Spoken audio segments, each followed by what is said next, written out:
then they, took in for a scan, an ultrasound of the baby. And like, it's just like suddenly, it's like one small moment and everything changes. And they just said that they couldn't find a heartbeat.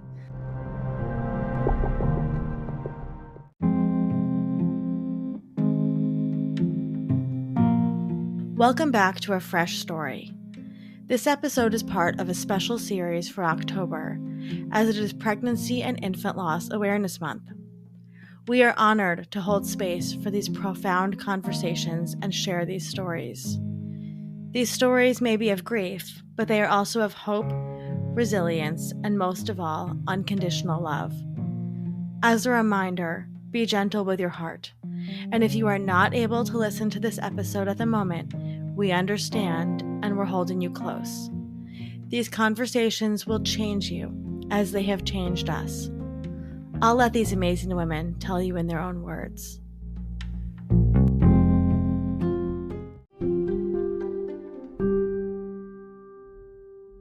Nikki Dinki is a chef, author, mom, TV host, and comedy writer. I was first introduced to Nikki when she was on season 9 of Food Network Star in 2013. She seemed so lovely and so funny and so relatable, incredibly sweet. And spoiler alert, she is all of those things. She seemed like somebody I'd want to be friends with. When I watched the show in the summer of 2013, I was about 7, 8 months pregnant with my first son. So when Nikki came back to the season 9 finale and announced that she too was pregnant, I was so excited for her. My son was born in August, and in the flurry of new parenthood, I forgot to check up on Nikki on social media.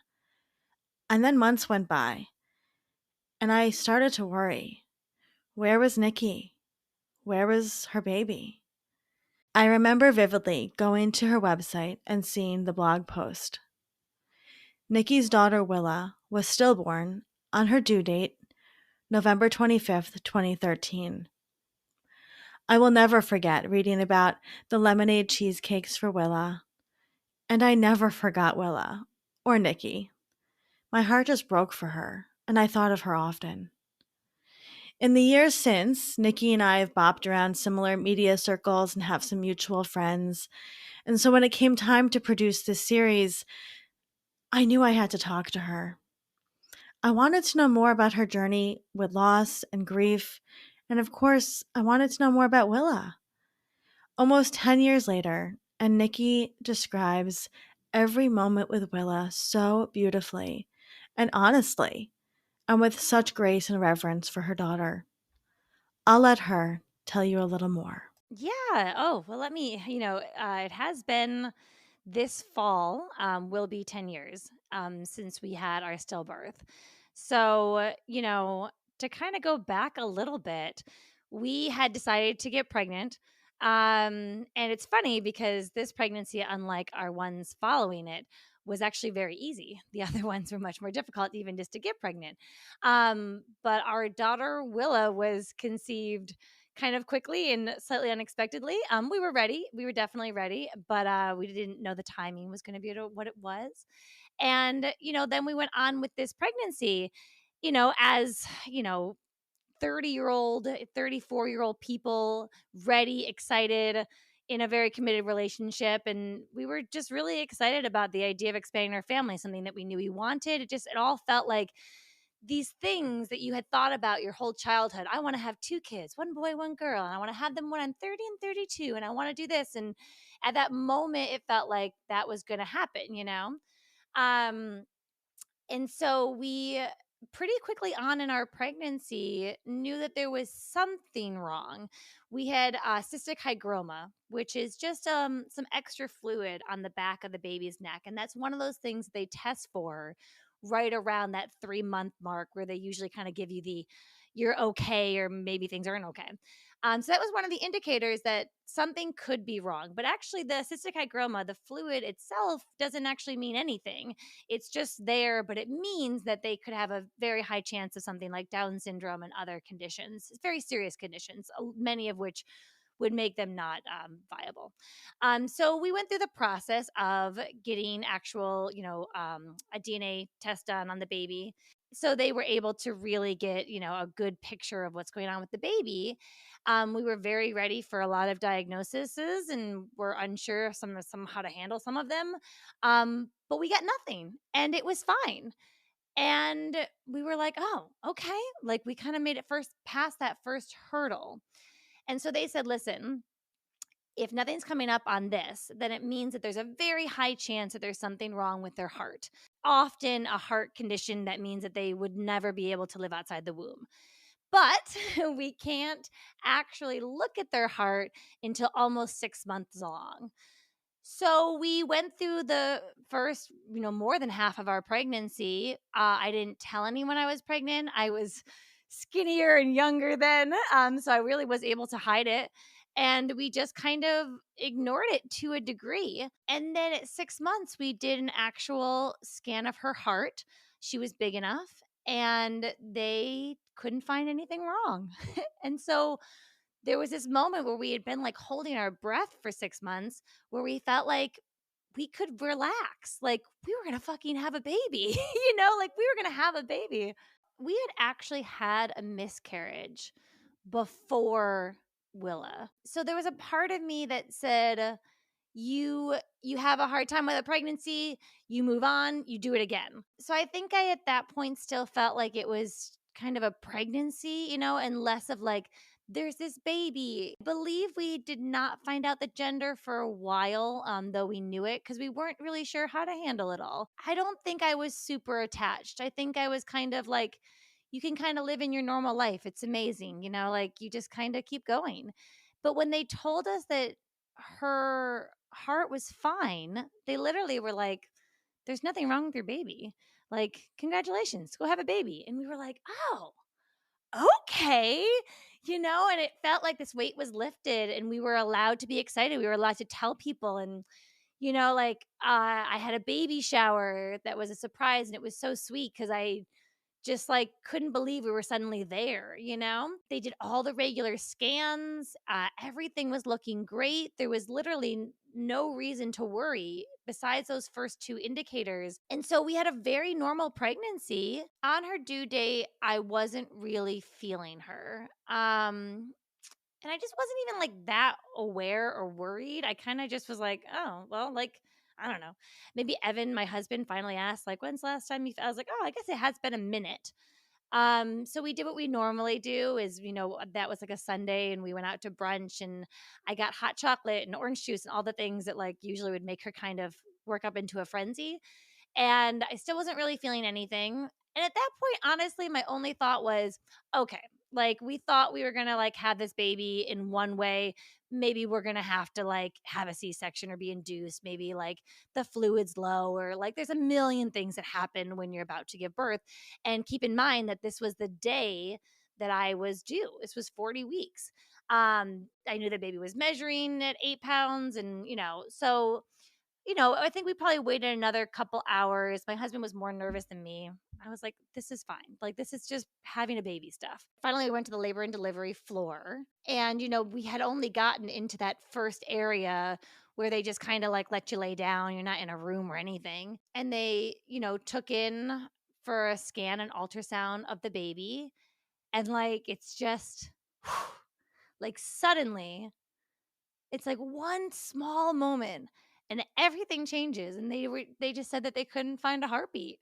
And like, I mean, that's something I think of when we had our miscarriage at 10 weeks. Like, what do you mean? You can't find a heartbeat? Like, there's a baby there. And so we really like there was definitely like that process of like denial. This is no, like this is just ridiculous. My husband probably got there faster than me, and then it's a whirlwind, and then it's funny, and I don't blame them, but I think the medical profession is so worried about your health, and the health of your baby in some cases. And so they were much more focused on, okay, so we got to get this baby out. We got to blah blah blah. I was quickly informed that after a stillbirth they do not want to do a C-section.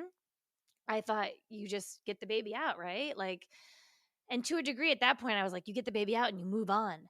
And they were like, "No, we really would prefer you to deliver this baby." Oh, yeah. No, they're like, "Your baby's dead.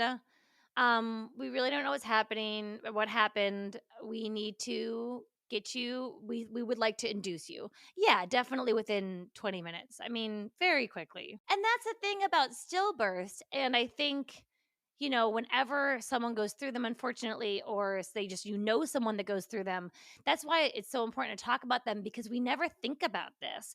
And so suddenly you're thrown into this situation where there's a lot of questions.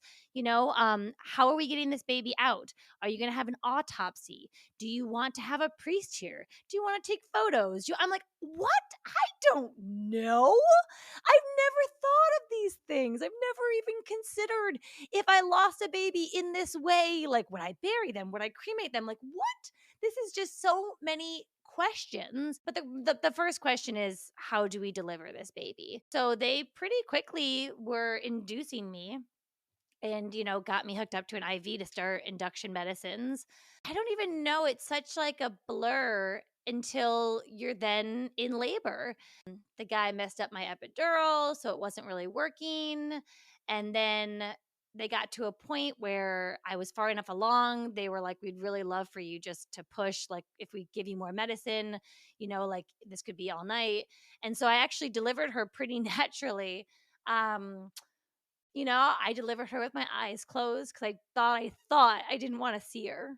I thought in my head that maybe I would have this baby and move on. You know what I mean? Like to me at that moment, it was still this pregnancy and I had dealt with a miscarriage and pregnancy loss. And so I thought, okay, this is terrible and a huge waste of time, but I'm going to have this baby. I'm going to get my body back on track and we're going to try again. Like that's the only thought that I really had. And so they had asked us, do you want to see her? And also, and before that, I actually gave birth to an 8-pound, 4-ounce baby, which is just like, I don't know, a little insulting. It's just something about maybe some people would actually find that experience nice because there is so few moments that you get with your baby that sometimes I think people like that connection. Um, but I just found it like this is just stupid. Like this is just like absurd. So my husband really wanted to see Willa. I was less sure, but I was willing to go with him. And like, if you ever are dealing or being a support system for someone with a stillbirth, like the number one thing I would say is like make sure that they see that baby. You cannot not see your baby. You will regret it. There's no like if ands or buts. Like you have to hold that baby. It was holding Willow was the best moment of my life. And there's a picture where, Evan was like, "Should I take a picture?" I was like, "I don't know." So we took some pictures and I was like, it sounds terrible, but I wanted to smile. And so like I was like, I kind of want to smile in the picture. And he was like, "You can smile?" Because it did feel really good. It felt good to hold that baby. And so I'm so happy that we spent that time with her. And I'm so happy that we took the pictures that we did. There was a photographer offering to take pictures. I thought that that was so weird. And so we declined that, which I definitely wish we didn't. And so, meeting her, taking pictures, spending that time with her was really important. It was probably like an hour and, she was getting colder and, we wanted to part ways with her when she felt like our baby. So we let her go, which was hard. And then you let this baby go and then it's just nothing. Like there's all this action. There's all this stuff in this healthcare and here's what's happening. You're having a baby and then suddenly it's just nothing. And I was very surprised at how quickly they wanted us out of the hospital. And we were really ready to go. They also discharged us like in the middle of the night, so like it was late and just didn't feel right. I actually since then have talked on some panels with NYU is the hospital that we were at, and they have changed their policy to let any stillbirths stay the night, which seems kind of obvious, but it wasn't. We had her like in the morning ish, so by the time it was the evening, I was actually cleared to go home. So you actually stay in the hospital way more for the baby than you do for your health as the mom who had the baby. If I had a C-section, I would have stayed, but with a vaginal birth, everything's good and they just send you home. There was no concern. There was no reason for worry. They gave us like a pamphlet. They gave us a pamphlet. We appreciated the nurses that were just very nice. Like there was some that we really connected with that we felt like they were just really kind. Um, there's I think they did give us a folder. There was a list of like support groups and stuff. But it wasn't very extensive. And then when we left, my husband took it upon himself to, the one thing he could do was try to make me better, this better, something better. And so he was very animate about finding a therapist. And we, as a couple, went to counseling very soon after. Um, we found that help. I think there's a lot of people and stories that I hear where they don't necessarily seek out that help because it can be really hard. I would never have done it by myself. If this was a one on like I needed somebody to push me into that. And we did go to grief counseling and talked about Willa for years. We would go weekly, or every other week. And that was a really important space, especially for me and my husband to continue to like check in even as things like got better. It was like this nice space to be like, how are you doing, because things change. So I really obviously recommend that. But no, once we went home, then you're kind of just home. We did decide to do an autopsy on her. We found nothing wrong with her, like there was that cystic hygroma, so it seems like something somewhere was wrong that maybe they don't even know about, but at the same time, we got our DNA tested, we got our heart looked at, we got an autopsy, and there's literally nothing wrong with that baby. But all the doctors told us that that was better than like some sort of disease that could be more genetic. And so we just kind of left. I mean, we had just moved into a new apartment. Um, and I think the really hard thing about a stillbirth, especially, I mean, in my unique case, one that happened on your due date, is when you come back into the world, there's all these people that don't know, they don't even know that you lost a baby. All they think is that you've just had a baby and that you're on this very different path than you are. And so you end up with a lot of very awkward conversations with your doorman and the guy that you give your shirts to at the laundry place and the person who does your eyelashes and like, it's just really hard, and I don't even know, there's not even a better way to navigate it or a way that they could have been kinder. Like, they just all thought we had a baby, and we had to tell them that we didn't, and that was very awkward and uncomfortable, especially with people that aren't your real friends or family. I did have Evan go around. We were in a pretty large building with a lot of people and try to spread the word. Um, but I would usually just say like no, like, or it didn't work out or something like that. Um, we didn't know how to navigate it, and I think even those first days, it was still kind of no. I would say once we held her, we knew that we had a daughter that would be a part of our family forever. And so I don't know if it was in the hospital, but we very quickly decided to name her Willa. Definitely a part of me that thought I wanted to like save this name and blah blah blah. And it actually wasn't even my first choice, but she looked like a Willa, and it just felt right. Um, Giving your baby a name, I think, is so important. And I actually have read something where they're like, don't save the name, which is funny because I had the same thought of like, oh, I should save this. And it's like, this is this experience, and honor it and let that baby be whatever that baby is. And you'll figure out the next thing. Um, so we got her cremated. I got a little urn that's like it's actually meant for cats, but it's like kitty holding a ball, and it just felt like playful and sweet. It's funny, I never thought we'd be a family with an urn. I always thought urns were super creepy. um, so it's it's funny how you can change your tune on things because we love, that piece of her and definitely keep it in a prominent part of our house. And it's just and then you start to move on. My husband, when he went back to work, got a lot of people to come by and just be with me. I think he was probably a bit concerned about my mental health. So when he went back to work, he dealt with those uncomfortable conversations, and he was kind of always offering up, "Oh, this person said that this person had a stillbirth. Do you want to talk to them?" And I was like, "No, I didn't. I really wasn't looking for support in that way." I've had people throughout the years reach out to me and say that they've either had a stillbirth or their sister has. Would you be willing to talk to them? Or is there anything I can send them? Or just looking for advice? And I wholeheartedly give that to them. I think it's great, but I wasn't that person. I did not want to talk about it. It kind of felt like my experience was so special. And then if I heard about all these other people doing the same thing, that like Willa wouldn't have been this like special thing. I don't know. I just felt like I didn't really want to hear how, "Oh yeah, I have the same thing." It's like, no, my pain is and my love is something special.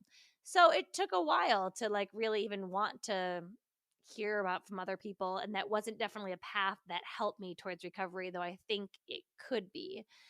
And then it's just time, but I think we really quickly realized that we were not going to like jump back on the horse and try to get pregnant again. um it's very different, and it's different for everyone, but I think that the one thing people could try to understand is that a stillbirth is really the loss of a baby.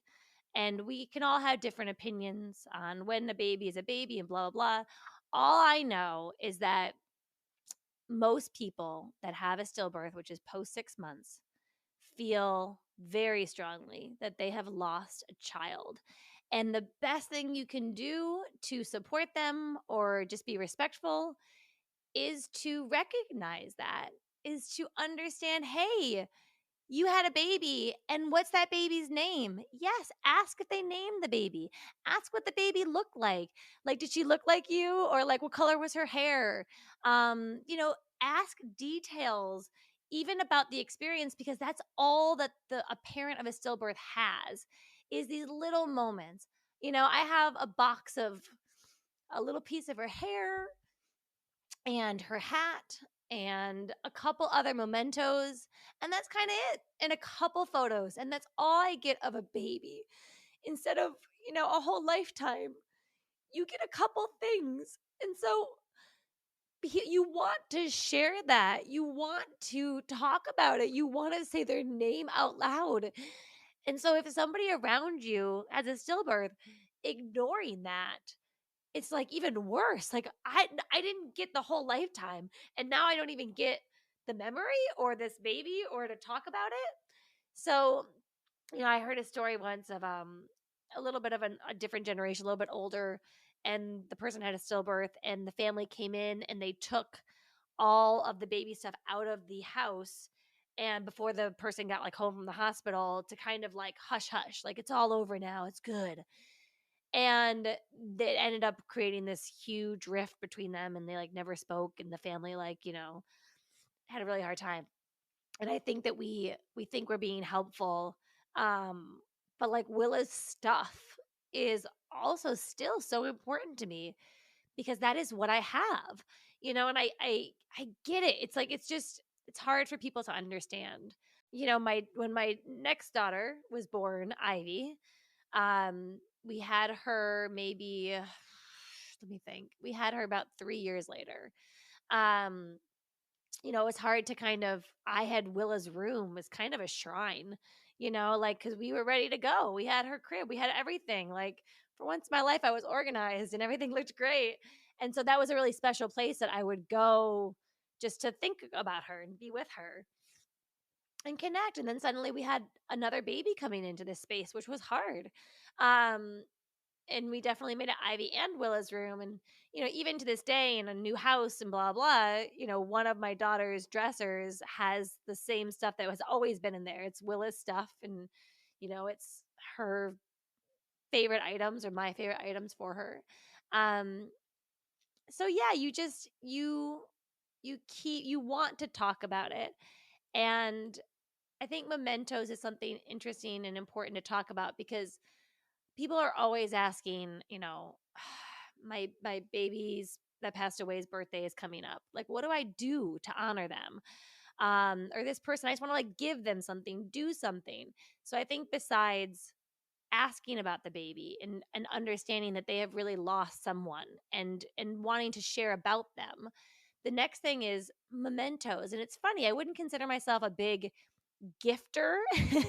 My love language is not gifts necessarily, but we have throughout the years kind of curated these things that it's funny to say, I couldn't tell you even why, but they remind us of Willa, or we have thoughtfully purchased that or gotten it from somewhere thinking about her. So, as an example, we have been on vacation and, like there's this one vacation where there was these turtles that you could like swim with, and it was just like really magical. I really love turtles. And so, like, we found this little turtle thing, like a little figurine, and it just made me think of Willa, and so I got it, and then I put it in her crib next to all of her stuff, and we kind of created this place for these little mementos of like things that I thought of her. People would send us things, or even as my daughter was born and got older, she will sometimes like, pick up a shell on the beach and say like, "This is for Willa," and we'll put it next to her urn. Right now, sitting next to her urn is some pipe cleaners made into flowers that my daughter said was for Willa. So the things can be really nice. Um, so I would say, I unfortunately just heard a work friend of mine lost a baby, only around for a couple weeks, contracted herpes as a newborn, which I had no clue was as devastating and dangerous as it is. And the bottom line is the majority of newborns, if they do contract herpes, will die, will actually die. And that's the thing, is like sometimes it seems so harsh to say something like babies die, because we don't really hear about babies dying. We hear all the miracle stories. I just saw a story on the news of babies born at 22 weeks and twins, and they made it, and it's great. We hear so many of those stories of the babies that make it against the odds, but we kind of forget, because we don't hear them, about if it's against the odds, that means the majority of those babies are passing away. And there are parents out there just trying to figure out what the heck to do now. So it's like, and not to be grim, and I don't want people to go into their pregnancy thinking, oh my gosh, my baby could die, but it is part of all this. And I think we just need to, I think unfortunately, when the situation does arise, though, people feel very unprepared. Um, so in that case, which is just so sad, and just FYI, like that was just somebody with a cold sore or kissing a baby, like in the first couple of days of life, and that's it. So I did send that mother a necklace with the baby's initial on it. I got very into W's for a long time, and one of the very first things that I got was a W necklace, something very small that I wore every day. And that necklace was definitely very important to me. And it seems like the necklace that I sent this woman has also been, helping her in some way. But I think that like buying someone a necklace or something with the baby's birthstone or name, especially a name, because think about it, that's all you got is a name. So that's gonna be really, really powerful if you're trying to get something for someone, help them in some way. But yeah, and then the days just go on. And I think as anyone that has lost a parent or a partner or anyone or a child, it seems at some points unfathomable to think that you could continue on, but you do. Um, there's a lot of things that I forced myself into, and I just told myself that like future Nikki would kick you if you didn't go to this thing. I had some really great opportunities pretty shortly after Willa. Um, and I went, and it's like you can really disassociate in some ways. Um, I remember when I shot my first show that I was the host of on the Food Network. I was on the road, and I still was bringing Willa's things on the road with me, because like, I mean, I was not fully healed. This was probably, I don't know, maybe a year or 2 after Willa passed away. Um, like, I there was it's like you can be such a normal functioning person and then still have these, like, very raw emotional moments. I really loved this, like, uh, kind of like a jacket thing that you put a baby in, but it's all, from the heads to the toes. And so it's what I always kind of pictured taking her home from the hospital in. And because it was kind of the size of a baby, there was something very comforting about just like holding it, and yes, to a degree, like pretending I was holding her. Like um, my husband's shirt for a long time smelled like her or the hospital. I don't know what it was, but it reminded me of her.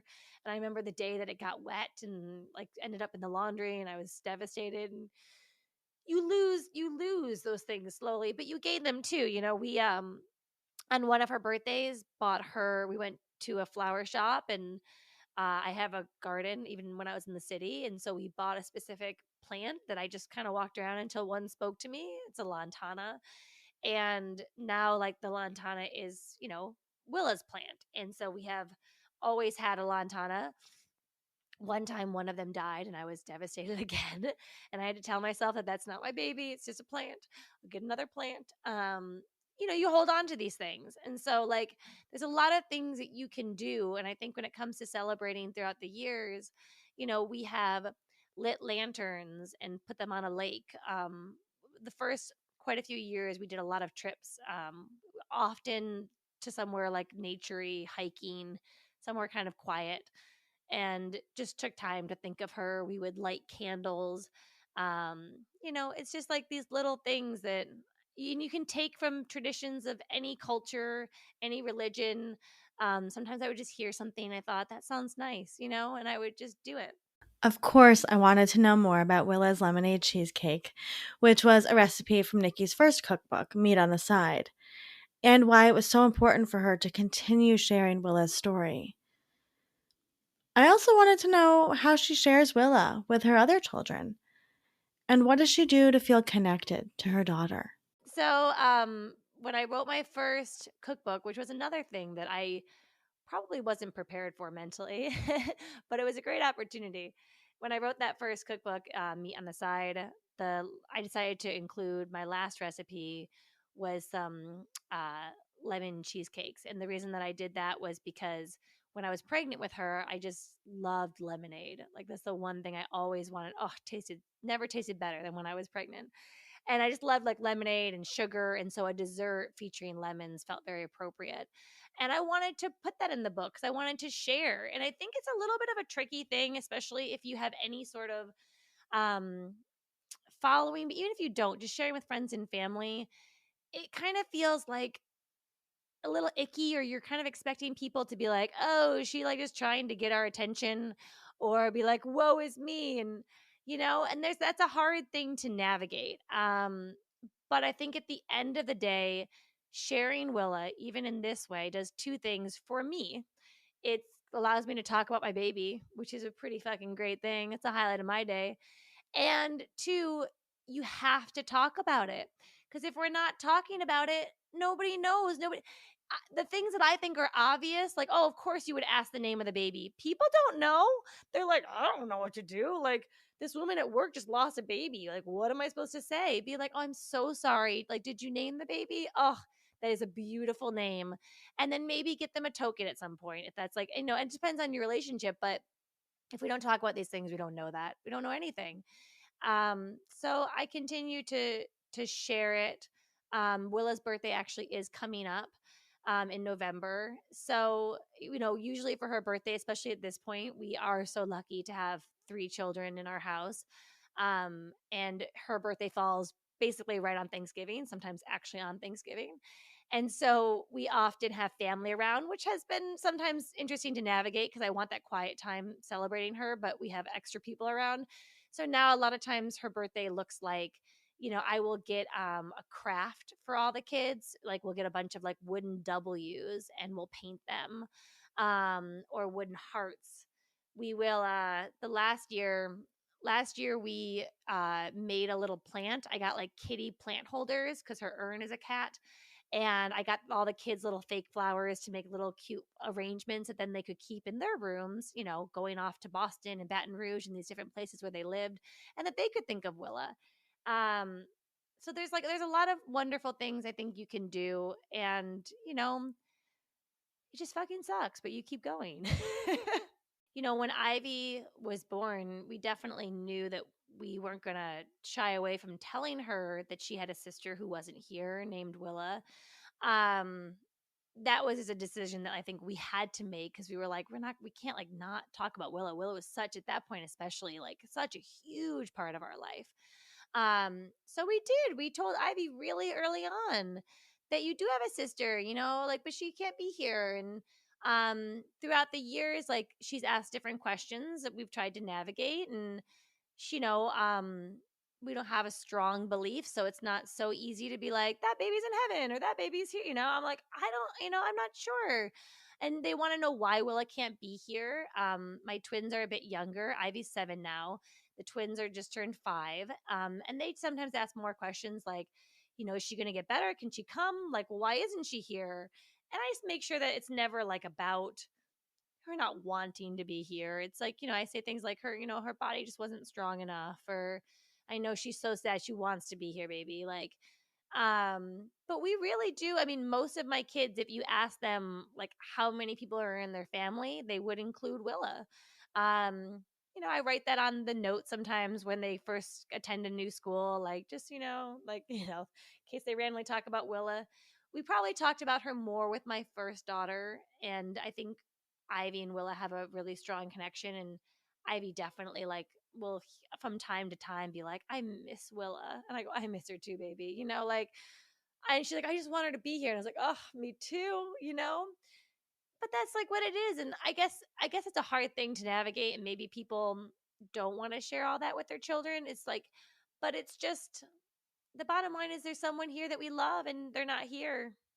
And so, it's just that's what we say. And if it's awkward to somebody else, or if like somebody sees that urn and they're like, what's that? And I'm like, oh, actually.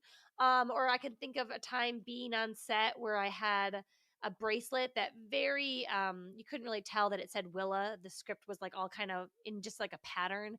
And they were like, that is so cool. And they're like, is that a W? And I was like, yeah, actually it's a name. And then it's like pretty quickly you're like, yeah, it's my daughter. She passed away. Like, but I find that I just say it. I just kind of put it out there. I tend to be a pretty honest, real person. And so that is a big part of me. And so I'm not very afraid of people knowing that about me. Like, yeah, that's a really hard thing. And then we move on. I mean, like, I feel genuinely connected to her. Um, I always, I mean, her urn is in our bedroom. Me and my husband both kiss it at least once a day. Um, she's part of our routine and part of like, yeah, I can feel her. Like, it sounds so silly, but like, I can just like feel her. She's like kind of like a purple light. Like, she just, I don't know. I mean, I feel something, and like I said, I'm not super religious, and so I don't know what happens, and I don't know, and I wish I had. I think there'd be a lot of solace in thinking that I was going to see her again. I don't know that, and I probably don't actually believe that, to be honest. Which is hard, which is really hard. Uh, but I have a relationship with her right now. I feel her, I definitely feel her. Like, there's her energy was here. We will forever be connected. You know, it's just frustrating when you can't change anything. Like, she will never be here though. Like, you just think I've always in my life worked so hard for things, and if I want something, I just work my ass off and I get it. I always get it. I really do. Like, because I'm willing to work hard enough. And this is just something that you've got to really like take as like there's nothing you can do. And that's probably the hardest thing. That's the thing I think I dealt with the most in the last couple of years. Is I'd say that around Willa, frustration, a little bit of anger is probably more of my emotions than like sadness. It's just so frustrating. I asked Nikki what she would say to somebody who is currently experiencing the loss of an infant or a child. And here's what she said. You feel your emotions. I remember the first time that I enjoyed food again, and I was like, "Ooh, that pasta is effing good." And I felt so guilty. Like how could I enjoy anything when my baby is not here? And your baby will always be bigger than anything. And I get it. I would give anything to bring her back. Like, I'm very afraid of death and I would absolutely die. I'd be like, I'll figure it out. Like, we're willing to give so much and yet you can't do anything. So just be kind with yourself, and you're allowed to be happy again. It does not mean that you don't love your baby, and you are allowed to talk about them and do whatever you like. But I would just say, you have a child and you're going to continue to love them, and you're going to grieve a very severe loss, and you are going to be okay. You know, Sometimes we don't even want to be okay. I think sometimes when we're not okay, it really shows our devotion, but you will be okay. And not okay. I mean, we're very different since Willa. It changed everything. It changed me and my husband's relationship. And I think luckily not in a negative way, because that can happen too. But just accept that you have a really big thing happening and give yourself grace, and don't think you have to immediately be back to normal. But also, it's okay if you're back to normal. It's all okay. Like, we just got to be a little kinder with ourselves and not have to worry so much about like the next thing or being okay. Thank you, Nikki, for sharing your story so beautifully and so honestly. We know that it will support so many people who are currently experiencing this loss. And thank you for sharing Willa with us. We will remember her always. If you would like to make Willa's lemonade cheesecakes, you can head to Nikki's website for the recipe or check out the recipe in her cookbook, Meat on the Side. Everything is linked in the show notes.